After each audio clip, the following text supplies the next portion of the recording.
वक्रतुंड महाकाय सूर्यकोटि समप्रभा निर्विघ्नं कुरु मे देव सर्वकार्येषु सर्वदा सर्वमंगलमांगल्ये शिवे सर्वार्थसाधिके शरण्ये त्र्यंबके गौरी नारायणी नमोस्तुते। गुरुर्ब्रह्मा गुरुर्विष्णू गुरुर्देवो महेश्वरः गुरुः साक्षात् परब्रह्म तस्मै श्री गुरवे नमः। चरितं रघुनाथस्य शतकोटिप्रविस्तरम् एकैकम् अक्षरं पुंसां महापातकनाशनम्।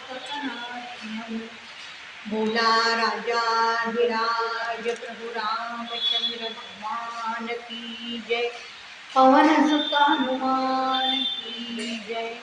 जय जय रघुवीर समर्थ मंगलमूर्ती मोरया। नमस्कार। प्रथम मी आपल्या सगळ्यांची क्षमा मागते की मला माझ्या गुडघ्याला फार मोठी दुखापत झाली होती, त्यामुळे प्रवचनात खंड पडला। तर पण आता प्रभू रामचंद्रांच्या कृपेने मी आज इथे येऊ शकले। तर आपल्या सगळ्यांबद्दल जे दिलगिरी व्यक्त करते याबद्दल। प्रभू रामचंद्रांच्या कृपा प्रसादाने समर्थांच्या आशीर्वादानेच पुन्हा आपली ही प्रवचनमाला सुरू झालेली आहे। गीता धर्ममंडळाचे अध्यक्ष आदरणीय डॉक्टर मुकुंद दातार यांच्या अनुमतीने आपण डॉक्टर बालाजी तांबे यांच्या श्रीराम विश्व पंचायतन उकल गीत रामायणाची या पुस्तकाच्या आधारे गीत रामायणाचं चिंतन सुरू केलेलं आहे। आणि आतापर्यंत झालेल्या प्रवचनातून गीत रामायणातील 12 पदांचा आपण विचार केलेला आहे। मागच्या वेळेस क्रमांक 10, 11, 12 या 3 पदांचा विचार झाला। चला राघवा चला पहा या जनकाची मिथिला। हे सिद्धाश्रमातील आश्रमवासियांनी राम लक्ष्मणांना मिथिलेला जाताना आपल्याबरोबर चला असं म्हणण्याचं पद झालं। त्यानंतर मिथिलेला जाताना अहल्येचा उद्धार झाला, त्याचं पद झालं आज मी शापमुक्त जाहले। आणि मग त्याच्यानंतर रामायणातील रामचरित्रातलं गाभाभूत असं गीत म्हणजे स्वयंवर झाले सीतेचे, तो आनंद आपण घेतला। आणि अर्थात डॉक्टर तांबेंनी या पदाला नाव दिलेले आहे मिलन माया ब्रह्माचे। तर अशा या 3 पदांनंतर आता आज आपण जे घेणार आहोत ते पहिलं गीत अतिशय आनंदाचं आहे, पण नंतरची 2 गीतं याला ती नाईलाजाने घ्यायलाच पाहिजेत, कारण त्यांनी सगळं चरित्र बदलत आहे। तर ती 2 जरा क्रोध आणि मग नंतर करुणारस असा येतोय।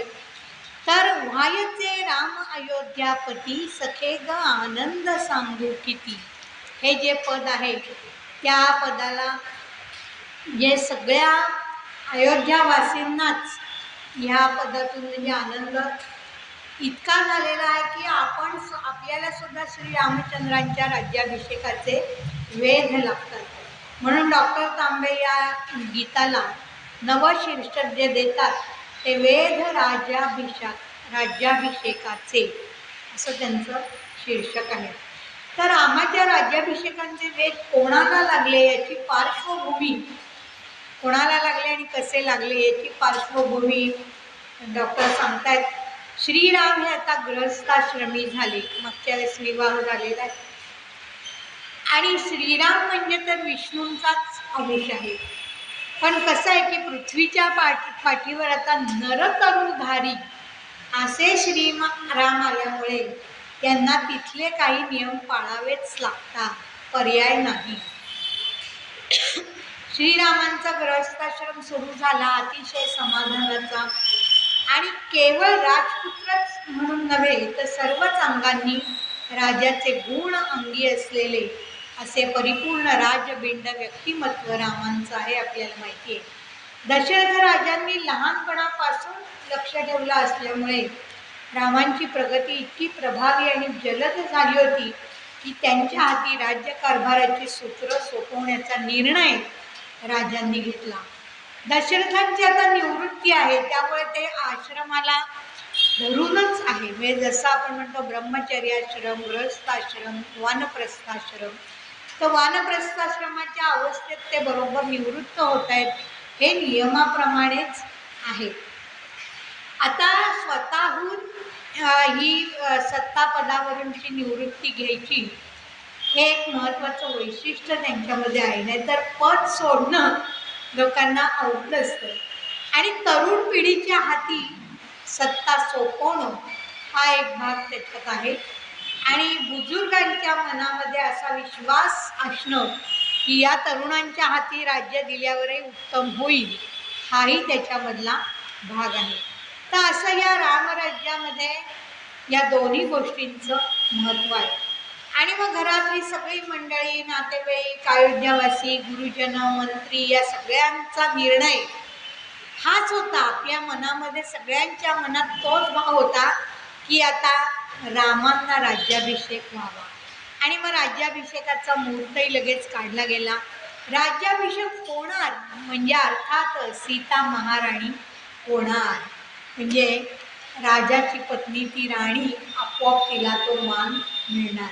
तर मग त्यामुळे तिच्या मैत्रिणी, जावा, बहिणी सगळ्या तिच्या महालात येऊन चेष्टा मस्करी करायला लागल्या.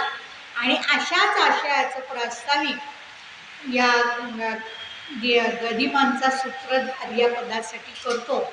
आपण दरवेळेस गदिमांच्या सूत्रधाराचं पण सूत्रसंचालन घेतो, म्हणजे त्याच्या पाठीमागची त्यांची पार्श्वभूमी काय आहे ती पण लक्षात येतं. तर स्वयंवर झाले सीतेचे आणि अर्थात नंतर कैलास शिखराप्रमाणे उत्तुंग अशा हिमधवल असलेल्या आपल्या प्रसादात श्रीराम गृहस्थ आश्रमाची सौख्य भोगू लागले. अत्यंत सुखरूप आणि महापराक्रमी, एकवचनी आणि तरीही शालीन असलेले श्रीराम सगळ्या प्रजाजनांना अत्यंत प्रिय झाले. आणि श्रीरामांची एकंदर वागणूक पाहून दशरथ राजांना आनंदाचं भरत येत होतं. आणि आता यांना आपण राज्यपद द्यावं असं मनात आलं.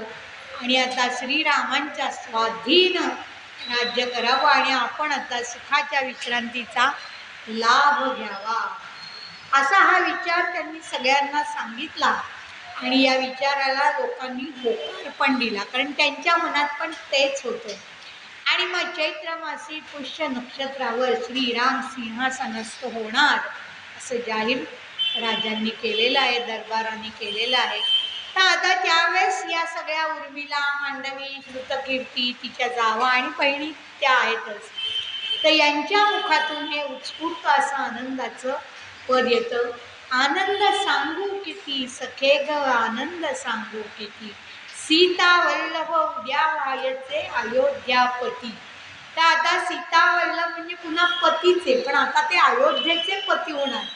म्हणजे पती शब्द आपल्याला माहिती आहे, जसं राष्ट्रपती प्रतिभा पाटील होते, तर पती म्हणजे पालन करणं असं जे भूमिका आहे. तर आता ही केवळ सीता वल्लभ नाही राहिलेले, अयोध्यापती आता होणार आहेत.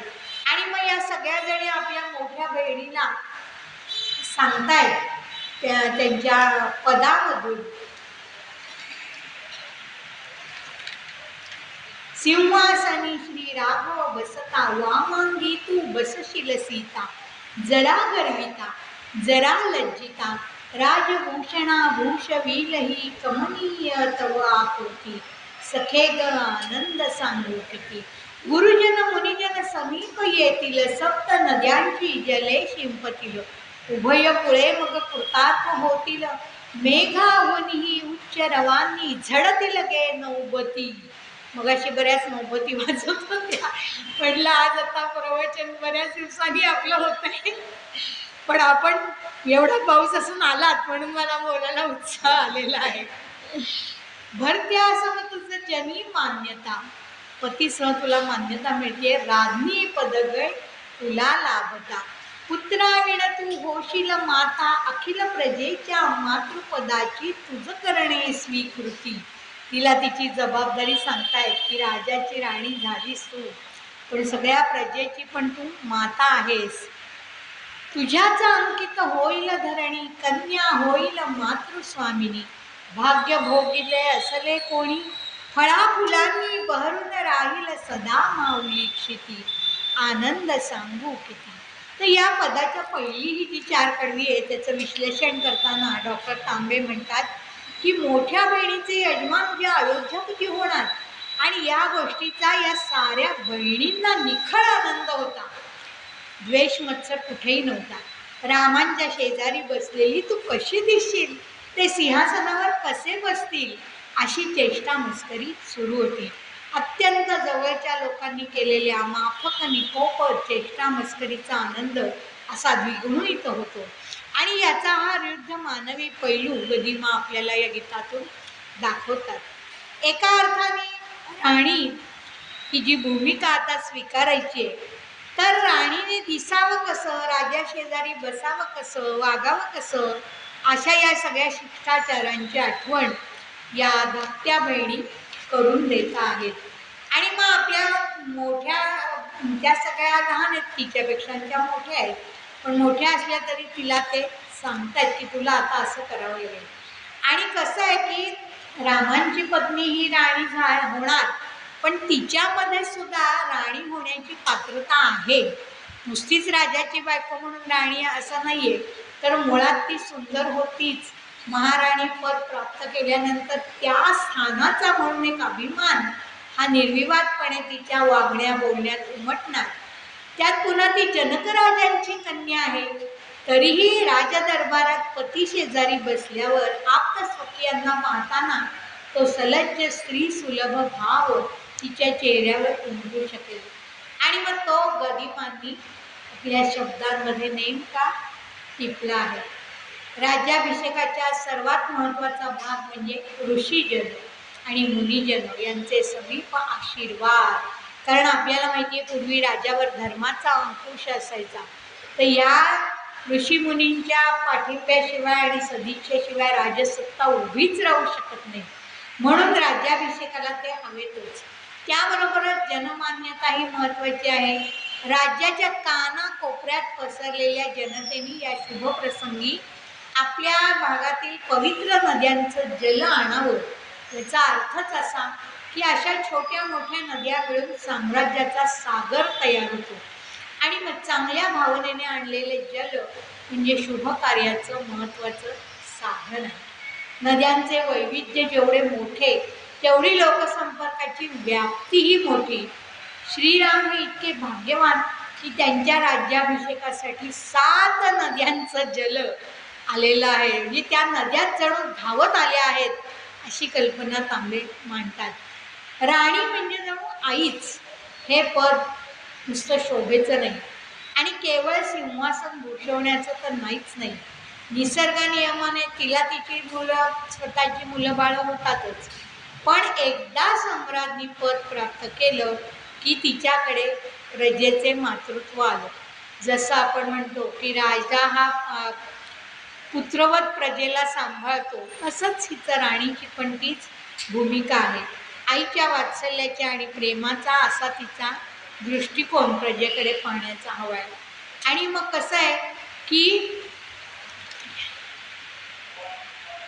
साऱ्या प्रजेची आई होणं कठीण आहे या भगिनी सांगतायत, पण जबाबदारी सीतेला आता ती पार पाडायची आहे. कारण नुसतंच पद घेऊन चालणार नाही, त्या पदाबरोबर येणारी जबाबदारी पण घ्यायला पाहिजे.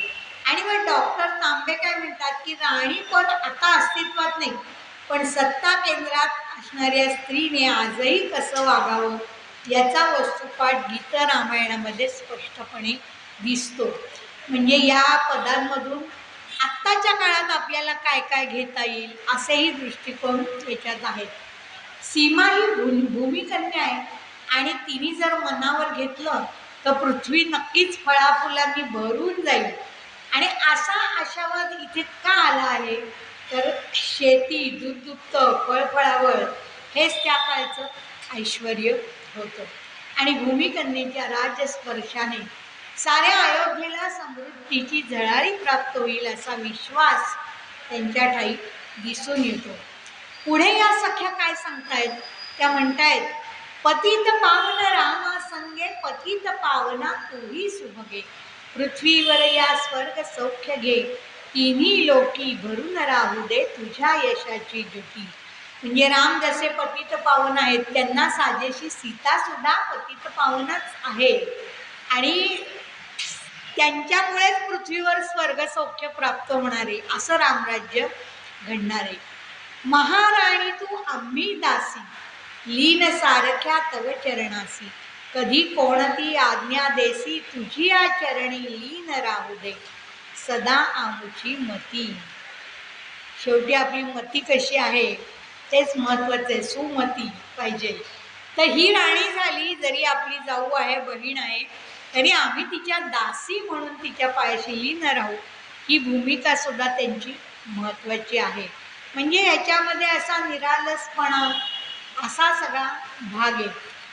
आता पुढचं येत आहे, विनोदन चहा हीच अपेक्षा, तव भाग्याला नुरोत कक्षा, देव देवता करोत रक्षा, दृष्ट न लागो अमुचीच ग, तुझी या भाग्याप्रती.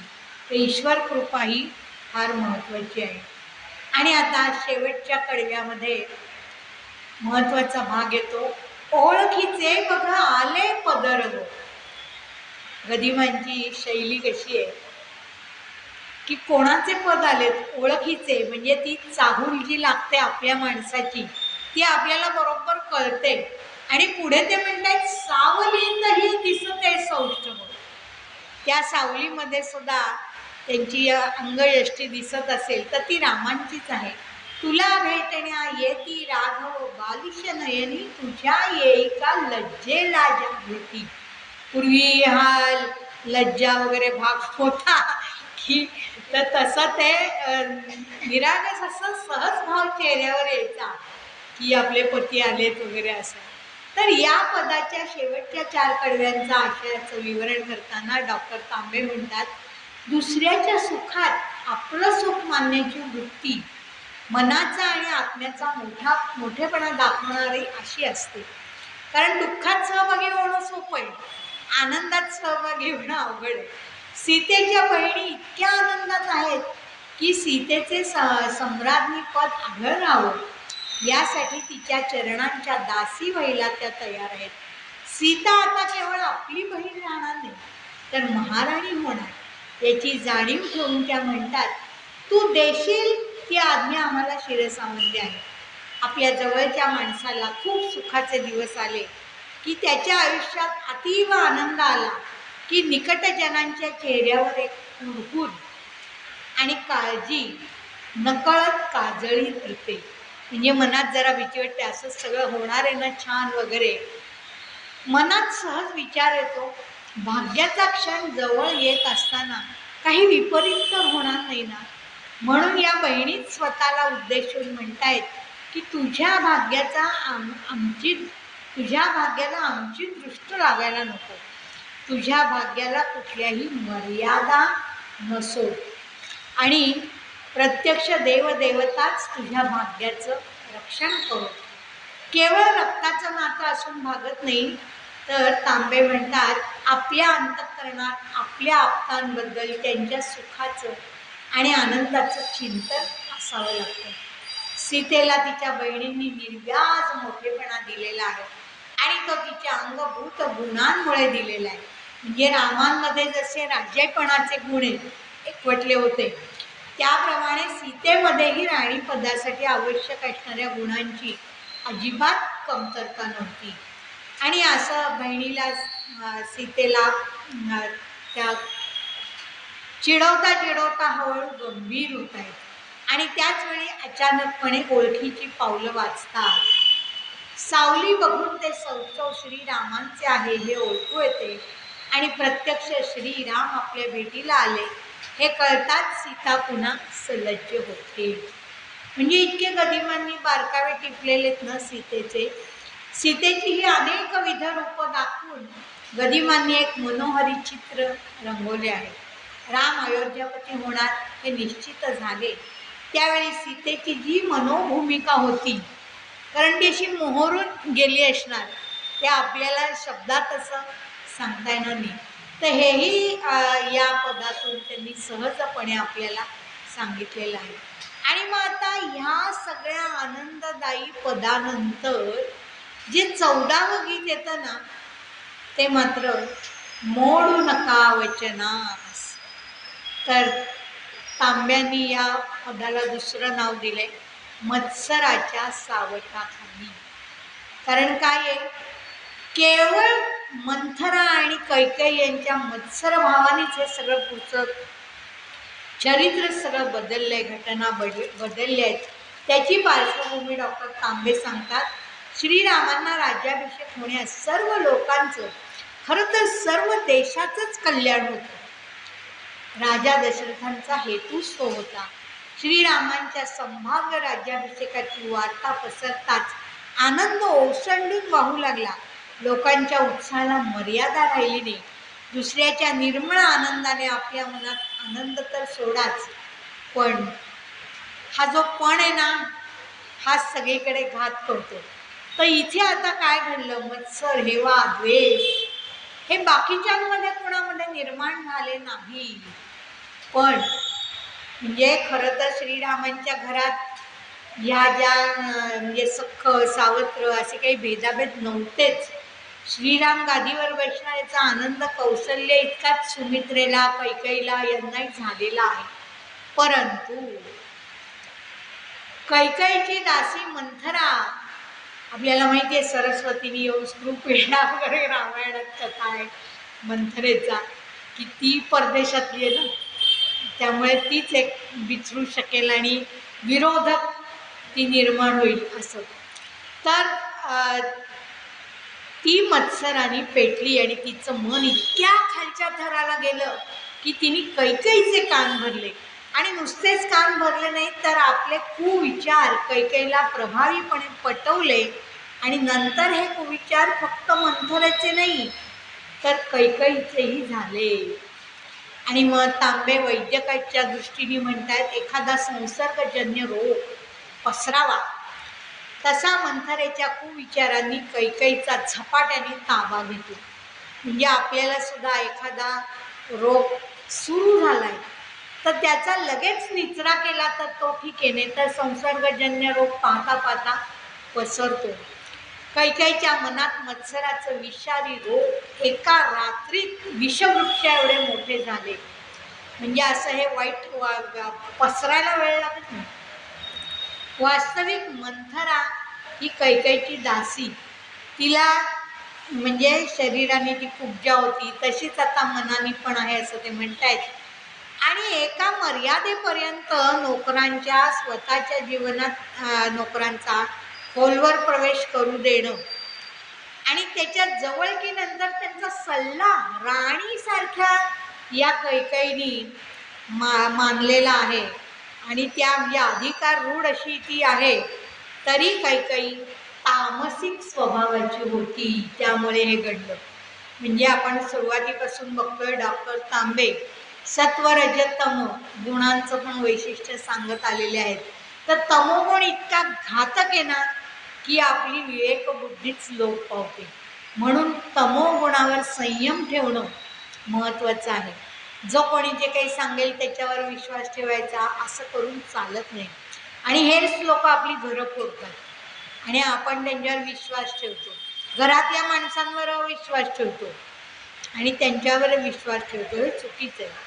आणि पुढे जात तांबे असं म्हणतात की वात दोषांनी युक्त असलेली कैकेयीची प्रकृतीच अशी होती की मत्सराच्या व्हायरसने लगेचच कैकेयीच्या प्रोग्रामची फाईल करप्ट झाली. नको त्या गोष्टी नको त्या वेळी आठवू लागली, तिला त्या दिसू लागल्या. आणि कधीतरी बेसावध क्षणी दशरथ राजांनी दिलेले 2 वर तिला आठवले. आणि मग आता आपल्याला कथाभाग सगळा माहिती आहे की ते 2 वरही माहिती आहे की एका वराद्वारे भरतालाच राज्यसिंहासन आणि दुसऱ्या वराने रामाला वनवास, असे 2 वर तिने राजांकडून मागून घेतले. आणि या अनपेक्षित घडलेल्या प्रसंगाने रामकथेला एका रात्रीच कलाटणी मिळाली. नियतीने सर्व रामचरित्रच बदललं. आणि मग या बदलत्या चित्राचं जे वर्णन आहे ना, ते गदिमा या 14व्या पदात नेमकेपणाने करतात.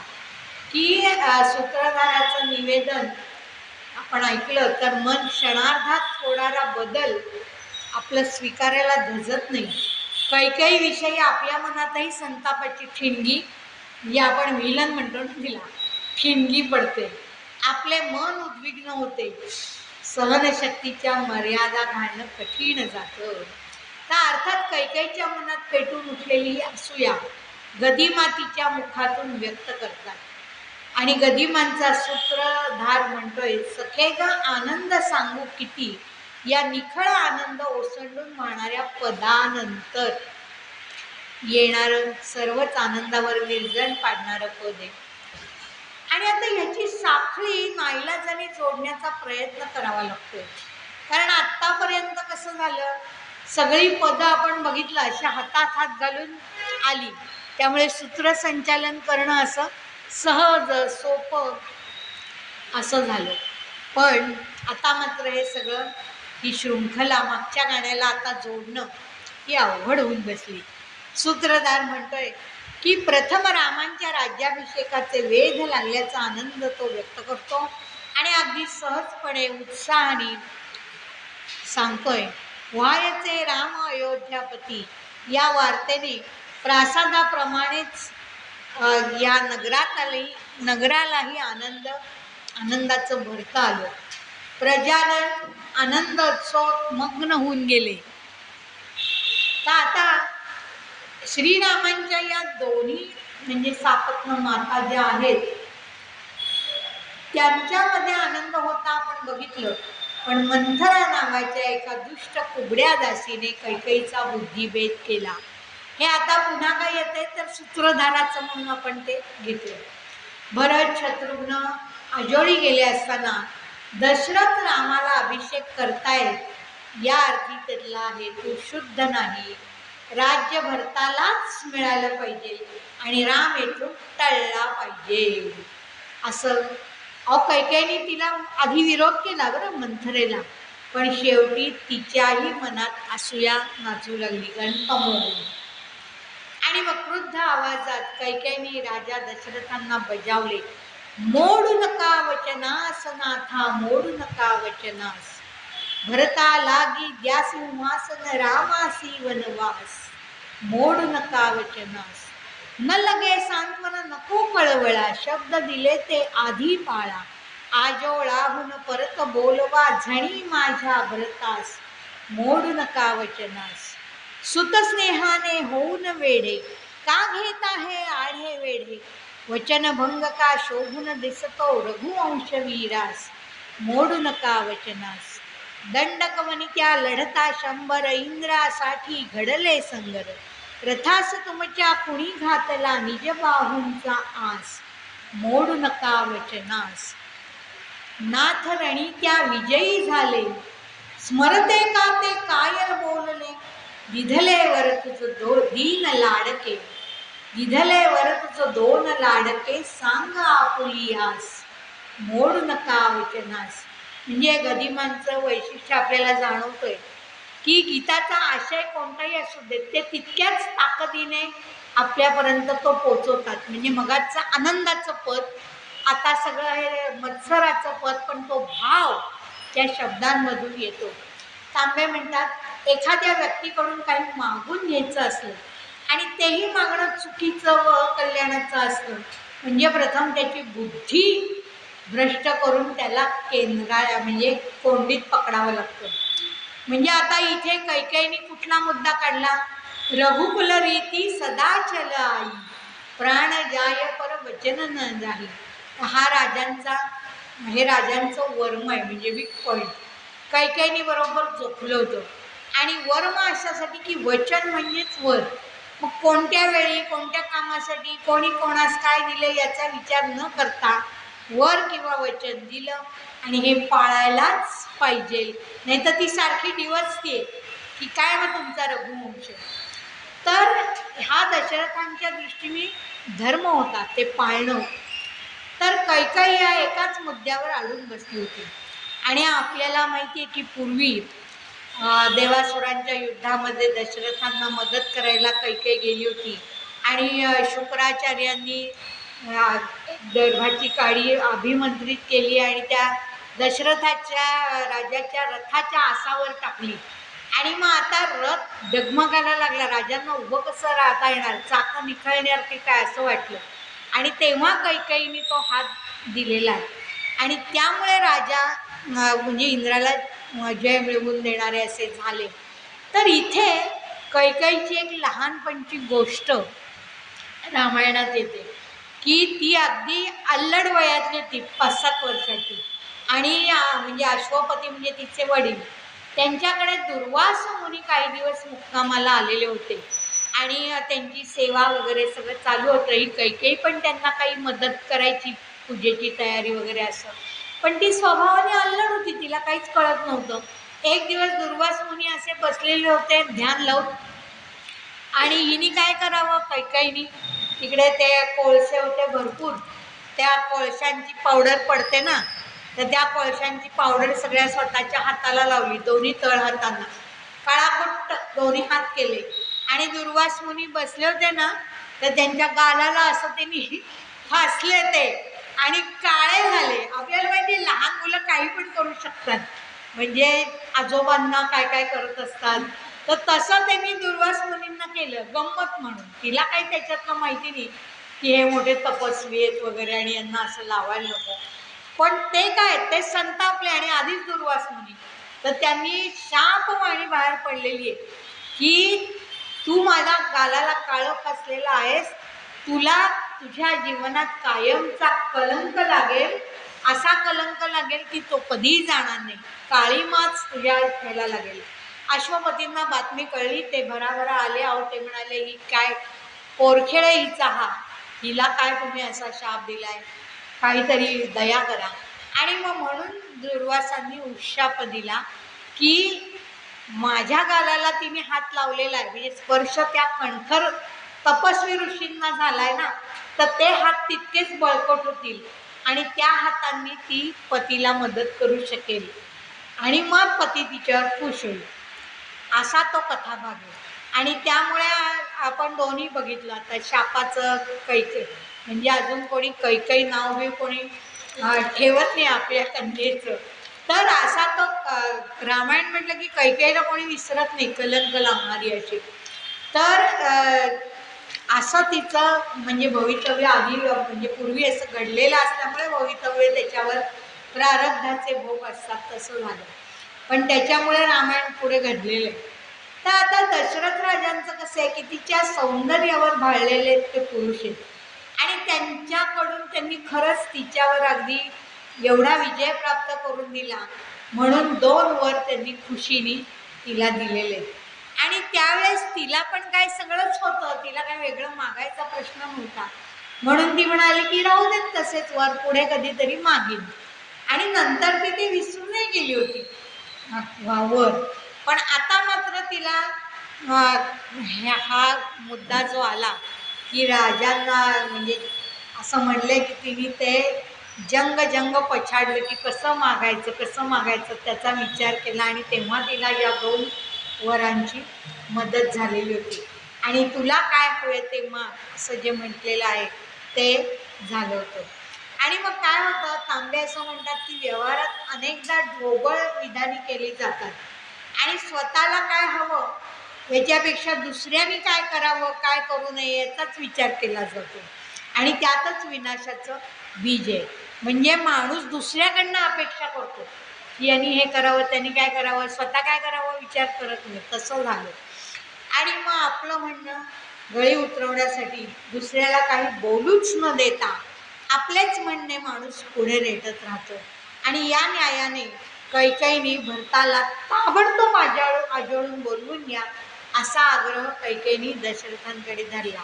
आणि आता कैकेयी स्वतःच्या चातुर्याचं कौतुक करत म्हणते आहे, नारी सुलभ मी चतुरपणाने अजून रक्षिली आपुली वचने, आज मागते वरते दोन्ही साधुनी या समयास. ती स्वतःवर आता खुश झाली की आपण कसे वर आपल्याला मिळालेले आहेत आणि तो आता हक्क आहे आपला. आणि मग ती वर पण ते दोन्ही मागते. एका वराने द्या मज अंधण भरतासाठी ते सिंहासन, दुजा वराने 14 वर्षे रामाला वनवास, असं ती म्हणते.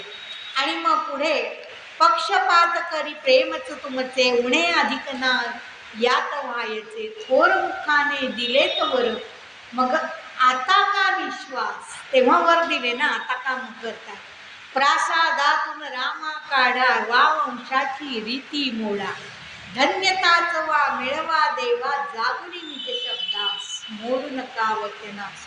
खोटी मूर्छा खोटे आसू ऐश्वर्याचा राम पिपासू, तृप्त करावा त्यास हाच की आपणासी हव्यास, मोडू नका वचनास. आणि आता शेवटच्या कडव्याची म्हणजे व्योम कोसळो भंगो धरणी, पुन्हा पुन्हा काही मनधरणी, वरलाभावीण मीन द्यायची शेवटचा श्वास, म्हणजे पुन्हा आत्महत्येचाच तिने धमकी दिली. असे हे मत्सराने पेटल्यावर तांबे म्हणतायत की कैकेयीच्या उच्छृंखल स्वभावाने उसळी घेतली. खरं तर 10 इंद्रियांवर ताबा असणारे दशरथ, पण मत्सरापुढे दशरथांसारखा राजा सुद्धा हतबाल झाला. कारण त्यांच्या हातून घडलेल्या प्रज्ञापराधामुळे किंवा मत्सरावर मात करण्याची शक्ती हरवून बसल्यामुळे म्हणा, ते कैकेयीला तोंड देऊ शकले नाही. कैकेयी पुढे राजा दशरथ खचले. आणि आता पुन्हा आयुर्वेदातलं सांगतायत की त्रिदोषांच्या सामर्थ्यापुढे कोणाचंच काही चालत नाही. तर आपल्याला त्रिदोष आपले संतुलित ठेवणं महत्त्वाचं आहे. काही आत्मस्तुती करते आणि नेमकी हीच वेळ साधून, म्हणजे नेमकी चुकीच्या वेळी ह्या वरांची ती मागणी करते आहे. तर आता हा वर मागत असल्याने ती दशरथांना काय सांगते की दशरथांकडनं खरं काहीच घडणं म्हणजे पक्षपात वगैरे घडणं शक्य नाही आहे, पण त्या वचनांची ती सारखी आठवण करून देते आणि आक्रस्ताळेपणा करते. तिचं सगळं नाट्य आपण ऐकतो की किती त्या क्रोधाघरात गेली वगैरे सगळं, असं की म्हणजे राजांना अगदी नाईलाजच झाला स्त्री हट्टापुढे, असं झालेलं आहे. तर कैकेयीने प्रथमच या अयोध्येमध्ये असा गलिच्छ राजकारण आणलं.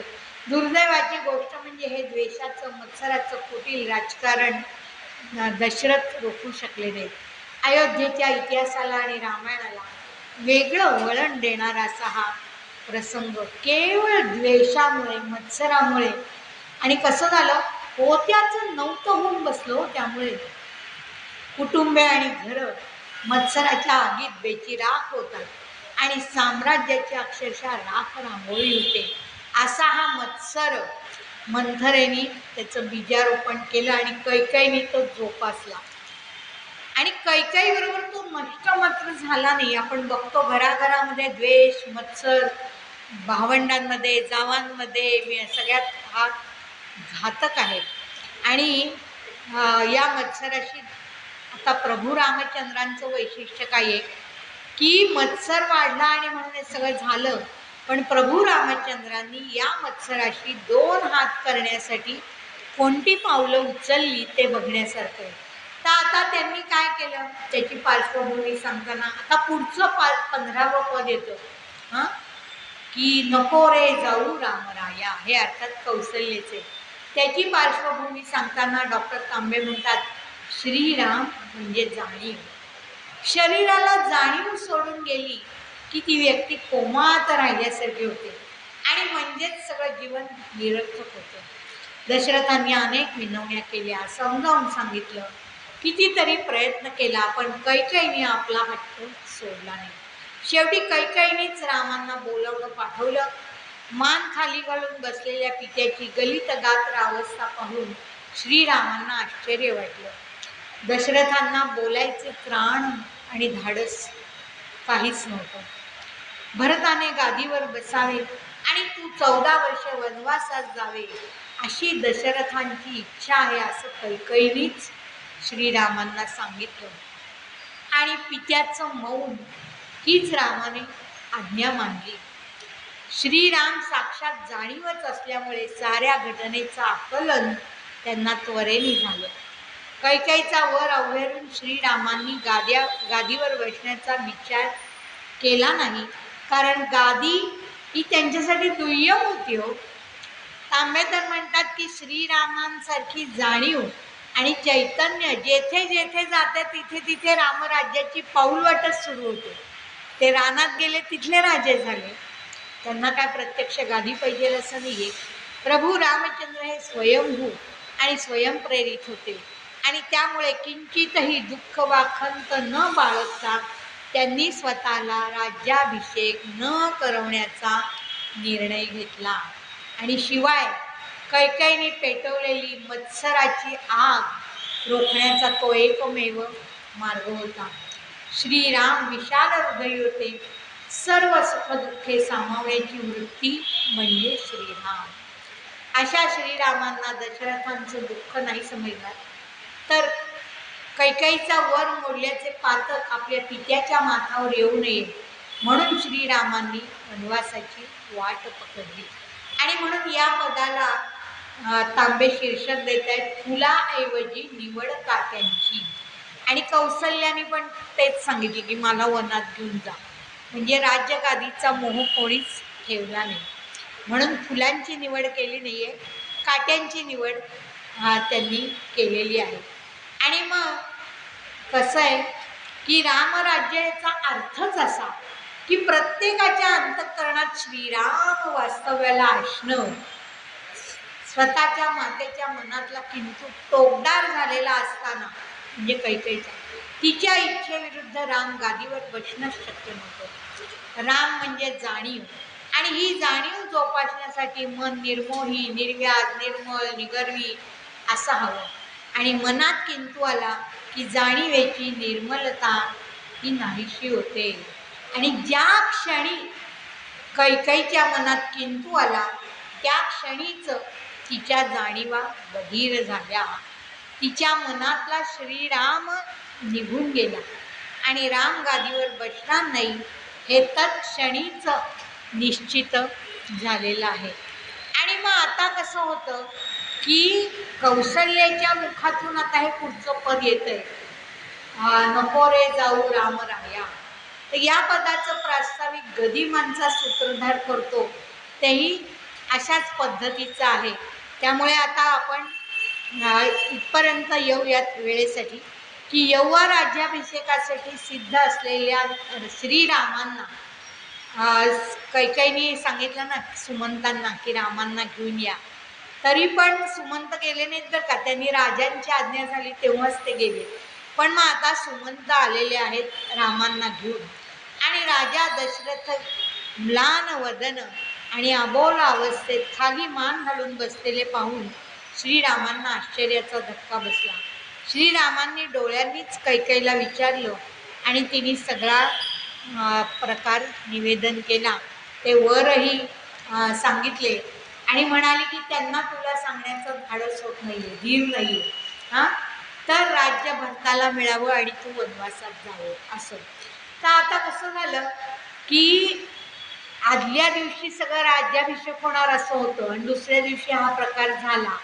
तर म्हणजे आपल्याला पूज्य गोंदवलेकर महाराजांचं जे नित्य प्रवचन आहे त्याच्यामध्ये जे पद आहे ना, हाती सुबोध गुरूंचा, हां, तर त्याच्यामध्ये आपल्याला माहिती ते दाखला देतात, राज्याधिकार येवो किंवा जावो समस्त धनमान, हाती सुबोध गुरूंचा भंगावे ना कदा समाधान. तर रामांना दोन्ही स्थिती आपण बघितल्या, राज्याभिषेक आणि ही. पण राम स्थितप्रज्ञ, शांत, समाधानी, त्यांना काही मन त्यांचं म्हणजे क्रोध आला नाही, चंचलता नाही, शांतता टिकून त्यांची राहिली. आणि मग आता असं या अभिषेकोत्सवाच्या आनंदावर एकाएकी विरजण पडलं. आता हा झालेला प्रकार मातेला तर सांगायला पाहिजे ना कौसल्याला. म्हणून श्रीराम लक्ष्मणासह कौसल्यांच्या मंदिरात गेले. कौसल्या शुभ्र वेश परिधान करून अग्नीला आहुती देत होती. राम येताच ती हर्षित झाली आणि रामाला आसन पुढे केलेले. राम बसले तर नाहीतच, पण त्यांनी पितृआज्ञाने आपण वनवासास निघत आहोत हे आईला सांगितलं. अहो काय झालं असेल कौसल्याचं.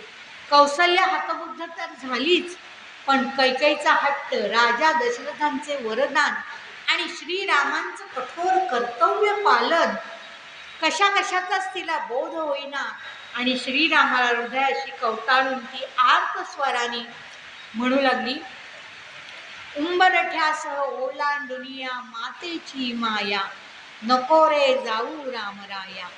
शतनवसांनी येऊन पोटी सुखविलेस का दुःखासाठी, प्राण मागतो निरोप रडते कासावीस काया, नको रे जाऊ रामराया. कशी मूढती सवत कैकई, तीही मजसम अबला आई, आज्ञा देईल का भरता, ती कांतारी जाया, नको रे जाऊ रामराया.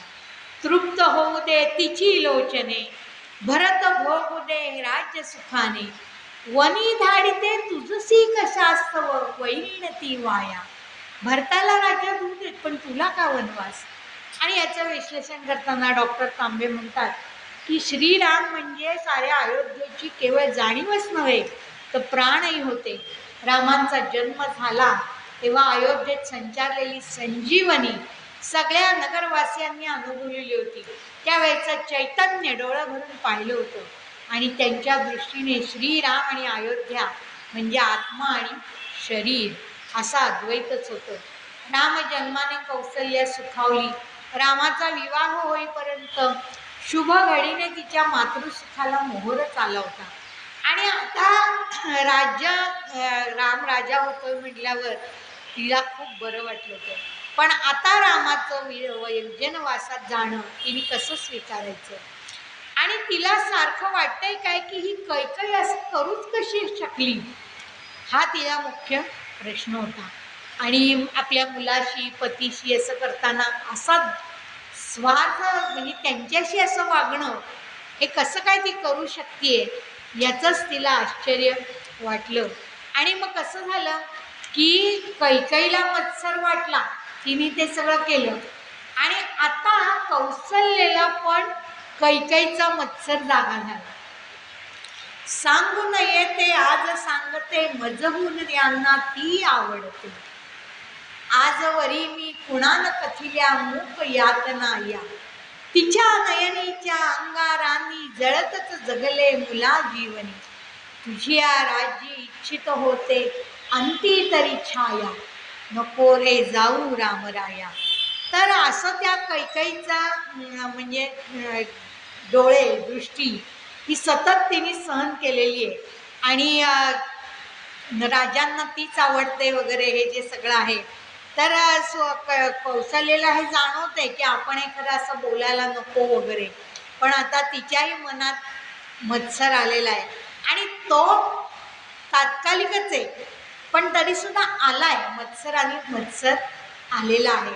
आणि मग आता ती रामाला म्हणजे असह्य होऊन आता काय म्हणते, अधर्म सांगू कसा बालका, तुष्ट ठेव तू तुझी आ जनका, मागा अनुज्ञा मात्र जननी ते कांतारी न्याया. मला तू घेऊन जा, तुझ्या करे ते मरणच मजसी, हो राजावा हो वनवासी, देहा वाचून फिरेन मग मी मागोवा घ्याया.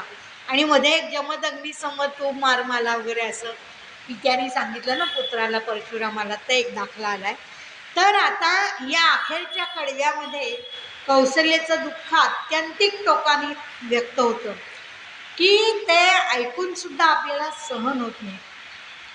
आणि मग डॉक्टर तांबे म्हणतात, आई आणि मूल हे आदिम आणि अनंत असे नाते आहे. सुखदुःखाची अनेक वादळे पेलत हे नाते आजही उभे आहे. बाळ असताना त्याच्या भोवती आईचा जीव घुटमळतच असतो. म्हणजे तांब्यांनी हे चांगलं हे केलेलं आहे की बाळ कितीही मोठं झालं तरी तो जीव घुटमळतच राहतो. आईच्या प्रेमाची जागा दुसरं कोणतंही प्रेम घेऊ शकत नाही. कौसल्याच्या मनात उचंबळून आलेल्या भावना समजून घ्यायला आईचंच हृदय हवं. आई आणि मूल यांची ताटातूट म्हणजे असह्य दुःखाचा प्रसंग, विशेषतः आईसाठी तो अधिकच असह्य. रामापासून आपली ताटातूट होणारी कल्पना स्वीकारायला कौसल्या तयारच नाही. रामाने एकट्याने वनवासाला जाणं तिला मान्यच नाही. ती रामाला म्हणते, दशरथांची परवानगी घेऊन तू मलाही सोबत नाही. रामाशिवायचं जगणं तिला आनंद नाही तर सोडाच, पण म्हणजे सुसह्यही वाटत नाही. जिवंतपणी मला वनवासाला नेणं शक्य नसेल तर मला तरी ठार कर, अशी ती म्हणतीये. आणि मग आता तुझा सहवास मला त्यानंतर तरी मिळेल, अशी आर्त आणि निर्वाणीची विनंती ही माऊली करते आहे. आणि जाणीवे वाचून कशाचेच जर अस्तित्व नाही तर जाणीवेला दूर केल्यानंतर शरीराचाच नाश करायला काय हरकत आहे. म्हणजे आपण म्हणतो ना, काही आता जीवनात राम उरला नाही, तशी प्रत्यक्ष स्थिती तिची झालेली आहे. तर मग या देहाचा तरी काय उपयोग, असं तिला वाटतंय. आणि मग जाणीवेचा उपयोग करून जीवरूपी प्रोग्राम शरीरात राहतो. मरण म्हणजे शरीराला या जीवरूपी प्रोग्रामपासून अलग पाडणं. आणि अर्थात त्यासाठी जाणीव ही आधीच निघून गेलेली असते. शरीराशिवाय जीव भटकत राहतो. दुसरे शरीर मिळाल्यापर्यंत आपल्याला हे माहिती आहे की त्यामार्फत हा प्रोग्राम पुन्हा चालतो. आईचा जीव मुलाच्या आजूबाजूला नेहमीच घुटमळत राहतो. आणि मग जिवंतपणी वा जिवंत नसतानाही मूल आणि आई यांचं अतूट नातं राहतं. तर इथे आज आपण या 3 पदांचा आढावा थोडक्यात घेण्याचा प्रयत्न केला. आणि आता जूनमध्ये पुन्हा नाही आहे, म्हणजे मी फोन करेपर्यंत तारखा संपल्या होत्या, पण आता 3 जुलैला आहे. आणि तेव्हा रामाविण राज्यपदी कोण बैसतो, म्हणजे खूप असा अगदी द्वेषाचं पद आहे लक्ष्मणाचं. आणि जेथे राघव तेथे सीता, म्हणजे राम आणि सीता कसे अद्वैत आहेत, एकच शक्ती आणि हे आहे, ते त्याच्यात येतो भाव. आणि थांब सुमंता थांबवी दे रथ, दशरथांचं एक. तर असं हे गीत रामायण आपलं शनै शनै का होईना चालू राहत आहे. आणि यंदा तर खरं आपल्या भारतीयांचं भाग्य असं की 22 जानेवारीला अयोध्येला सगळं इतकं सुंदर मंदिर म्हणजे उभारलं गेलं आणि रामलल्लांचं प्राकट्य त्याच्यात झालं. अर्थात आपल्याला मोदी साहेब आणि पूज्य गोविंद देवगिरी यांना सगळं ते श्रेय आहे. आणि तेव्हा भारतीयांच्या मधला राम जागा झाला. म्हणजे किती जण आपला राम म्हणून मदत केलेली आहे. तर गोविंद देवगिरी तर म्हणतात केवळ भारतीयांचा नाही तर संपूर्ण विश्वाचा असा हा आपला राम आहे. आणि अशा या रामाचं चरित्र आपण गीत रामायणामध्ये बघतोय. सुधीर फडक्यांचाही आता चित्रपट आलेला आहे. त्यामुळे म्हणजे सगळीकडे रामाचं म्हणजे आवडतंच लोकांना सगळं. तर आज बऱ्याच दिवसांनी मी आले आणि आपण आलात म्हणून आपल्याला धन्यवाद देते. आणि कसं मनापासून श्रवण असतं तुमचं, त्यामुळे बोलायला उभारी येते. तर आपल्याविषयी कृतज्ञता व्यक्त करते. आणि डॉक्टर मुकुंद दातार सर यांनी हा खंड पडलेला असता तरी पुन्हा चालू करायला अनुमती दिली, त्यामुळे त्यांचेही आभार मानते, कृतज्ञता व्यक्त करते. तर काय नाही, दुर्वास मुनींना त्यांनी काळं फासलं ना, तर ती जरी छोटी असली तरी ते संतापले. म्हणजे ही लहान आहे म्हणून समजून नाही घेतलं, ते तसेच ना शाप देणारे. तर तुझ्या जीवनाला कलंक लागेल कायमचा. म्हणजे आता आपण प्रत्यक्षात सुद्धा काळं फासलं असा शब्दप्रयोग करतो ना, तर ते काळच फासलं गेलं ना तिच्या जीवनाला. म्हणजे काही म्हटलं की आपल्याला तिचं दूषित सगळं हेच डोळ्यासमोर येतं ना. हो, पण म्हणजे प्रत्यक्षात तसं घडलं ना, तर ते तिचं हे बंद कसं करायचं.